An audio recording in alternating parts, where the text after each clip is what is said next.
ఏ శిష్రా pencil ఇస్తావా? పెన్సిలా ఇస్తావు. Thank you mummy. సరేలే ఇంకా వెళ్ళు, స్కూల్ కి టైం అవుతుంది. అయ్యో పెన్సిల్ చిన్నగా అయిపోయింది. ఉండు మమ్మీతో ఇంకో తెప్పించుకుందాం. ఇక్కడ ఉన్నావా?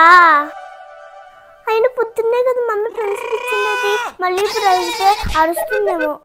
ఇప్పుడు ఎలా? మమ్మీ చెప్పు శిష్రా. ఇవాళ సో బ్యూటిఫుల్. నిజమా? థ్యాంక్ యూ శిష్యు. సర్లే గాని పెన్సిల్ ఇస్తావా? పెన్సిలా? పొద్దునే శిష్రా ఇచ్చిండేది లేదా? ఉంది మమ్మీ. ఉందా? ఇది చూపి. ఇదిగో. ఇదేంటి ఇంత చిన్నగా ఉంది? పొద్దున ఇంత పెద్దది ఇచ్చాను కదే. నేను చూస్తున్నాను ముక్కు ఇరిగిపోతుంది. అప్పుడు నేనేం చేయాలా? సర్లే ఇస్తానులే, ఈసారన్నా జాగ్రత్త పెట్టుకో. 10 రోజులు రాళ్ళ పెన్సిల్, సరేనా? సరే మమ్మీ, ఐ విల్ ట్రై.